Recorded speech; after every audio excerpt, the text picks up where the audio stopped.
Question रहा, भारत में कृषि की प्रमुख समस्या क्या है। कृषि संबंधित जो भी कार्य किया जाता है उसमें समस्या क्या क्या करना आता है। तो आपको लिख लेना है, कृषि पर जनसंख्या का बढ़ते हुए भार। जिस क्षेत्र में कृषि किया जाता है उस क्षेत्र में जनसंख्या निवास करती है और अपनी आवश्यकताओं को पूरी करती है। यही हो जाएगा पहला, आपको कृषि में प्रमुख समस्या यही पड़ती है। अब आपको लिख लेना है दूसरा, सिंचाई संसाधनों का अभाव। कृषि कार्य में सिंचाई संसाधनों का अभाव बहुत ज़्यादा हो गया है। अभाव मतलब कम, सिंचाई संसाधन जो है कम ही इस टाइम पर चल रही हैं, जिससे कृषि संबंधित कार्यों में बेहद ही दर्दनाक स्थिति का सामना करना पड़ता है। अब आपको लिख लेना है तीसरा, पुराने ढंग के उपकरण। भारत में आज भी किसान प्राचीन काल में जो भी कृषि संबंधित कार्य करते आ रहे हैं उसी प्रकार के आज भी कर रहे हैं। यह हो गया कृषि संबंधित प्रमुख समस्या। अब आपको लिख लेना चौथा, उपउर्वरकता की कमी।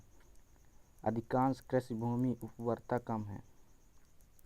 अधिकांश कृषि भूमि की उपउर्वरकता कमी है। इस कारण भूमि पर नियंत्रण, खेती का होना, भूमि कटाव, अच्छी बीज खाद का प्रयोग न होना, पुराने ढंग की खेती करना, उपउर्वरता की कमी हो गया। अब आपको लिख लेना पाँचवा, छोटे खेत। एक पीढ़ी से दूसरी पीढ़ी तक विभाजन तथा विखंडन के कारण जोतों का आकार नियंत्रण घटता गया, जिससे खेत की आर्थिक रूप से अलाभकारी हो गया। एक पीढ़ी से दो पीढ़ी में खेतों का आकार बढ़ जाना कृषि में प्रमुख समस्या यह भी हो सकता है, होता भी है, हो सकता नहीं, होना भी जरूरी था। जरूरी नहीं यार, है। कृषि की प्रमुख समस्या तो यही है। जैसे कि यह खेत हो गया, अब एक बाप के दो बेटे होंगे।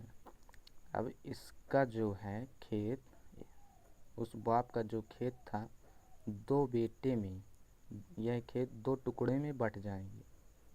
अब ये दो टुकड़े में बट जाएंगे तो जो बेटे हैं वह छोटे छोटे खेतों को आकार के रूप में कृषि कार्य करेंगे तो अधिक समस्या होगी।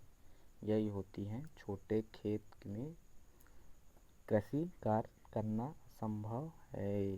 जैसे कि इतना छोट खेत हो गया, इसमें कृषि कार्य कहाँ किया जा सकता है।